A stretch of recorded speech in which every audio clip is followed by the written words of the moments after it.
Coffee is one of the most popular drinks on the planet. It's even more popular than water in a couple of places. Maybe.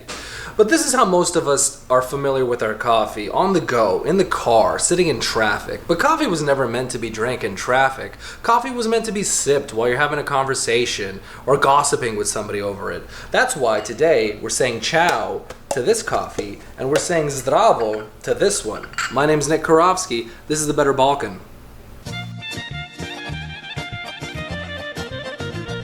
Before we start, we're gonna have to talk about what you're gonna need. Your hardware, or your coffee pot, if you will. In Macedonia, we call these gizviz. I have two gizviz. I have a big one and I have a small one. The small one I call her Yasmina. The big one I call her Brenda. Yasmina can probably hold up to like 3 cups of coffee comfortably. Brenda can hold up to 8 cups of coffee, bless her heart. But gizviz come in a bunch of shapes and sizes. I think this is the one most people are familiar with, more traditional looking one, the copper colored one. They usually have like more floral decorations on them, usually have the long handle pointed straight up towards heaven. And this is a great gizviz too. But they also come in other shapes and sizes too. This is what I like to call the Astrovan version of a gizviz. Nice and wide. I can probably hold up to 11 cups of coffee in this. Really great for a party. Tonight, I'm having 2 guests coming over. With myself, I'm gonna need 3 cups of coffee. So you know what that means. Yasmina, it's you and me, girl. I got Yasmina. First things first, water. What we're gonna use is for water, and we're gonna measure it up with the coffee cup itself. 3 cups of coffee, 3 cups of water. Simple as that. Okay. That's 1, 2, and 3. Now that's almost to the brim right there, but that's still okay. We can still work with that. Now let's talk about the coffee itself. Unlike a Folgers coffee or something like that where they grind it up into almost like small pebbles, this coffee's like ground up to like almost like a fine powder. And you can buy this at pretty much any grocery store. They'll call it a bunch of different things. They'll call it Mediterranean coffee or Turkish coffee or Balkan coffee. If you find yourself in Glendale, they'll call it Armenian coffee. Regardless of what they call it, the process to make it is the exact same way. So what we're gonna do, making 3 cups of coffee, so we need 3 teaspoons of coffee. So 1, 2, 3. Now, some people vary on how sweet they want their coffee. I don't like my coffee that sweet. I'm sweet enough. So for the 3 cups of coffee, I'm gonna put just 1 big teaspoon of sugar right now. That'll do it. Now that we have our coffee and sugar in here, we're just gonna give this a couple of quick little stirs. Not too aggressive. I just wanna get it in there.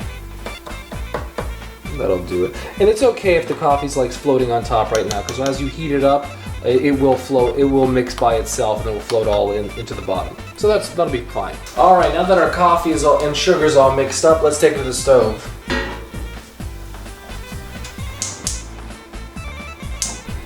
Now while that's heating up, so am I. Now I know I said in the last episode that rakia pairs well with Balkan cooking, and it does. It pairs even better with coffee. Na zdravje. Now what you're looking for is the sides to start bubbling up, and as they bubble up, they're gonna meet in the middle. And when they meet in the middle, they're gonna shoot up. Once they meet in the middle and shoot up, that's when you just shut off the heat. That's when it's ready to go.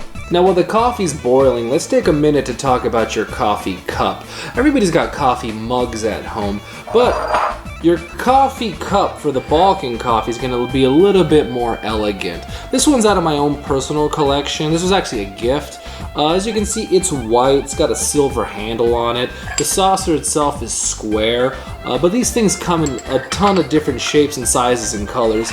Here are 2 from my parents' house. As you can see, this one's got a little bit of flower pattern on top of it, a little bit of a fatter belly on this one. circular saucer on that one. Florals tends to be a big theme on these.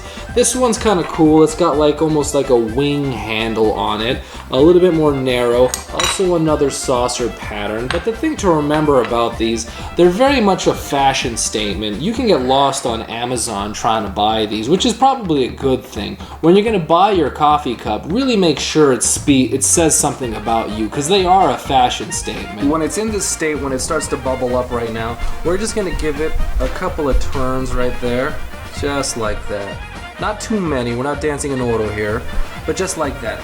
So you can see right now it's starting to bubble up on the sides. That's exactly what you're looking for. A little bit more, starting to bubble a little bit more. And as you can see, it's starting to meet up in the middle and starting to go up. Done. That's it.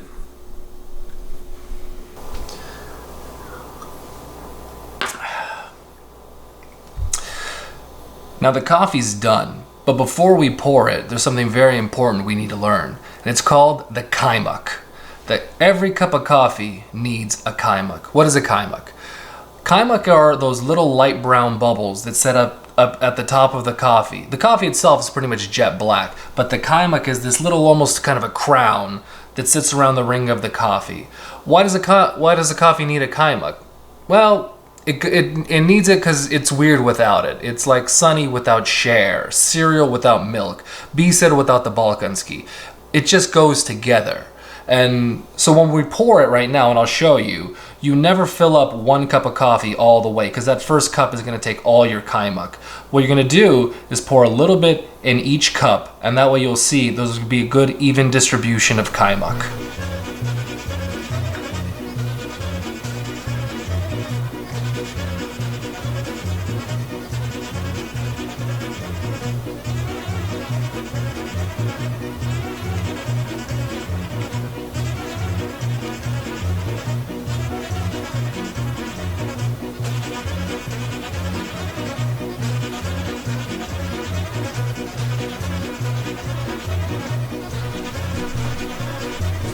And that's pretty much coffee. Simple to make, but easy to get wrong. But you won't have that problem so long as you follow these easy steps. For me, I gotta go. I can hear my guest coming right now.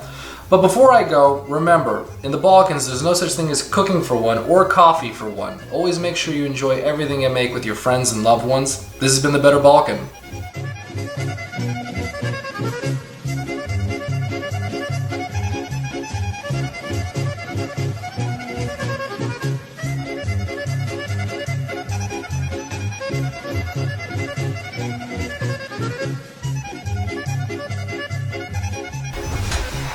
Nice Chimok. Thank you. Yes. Wow. Good job.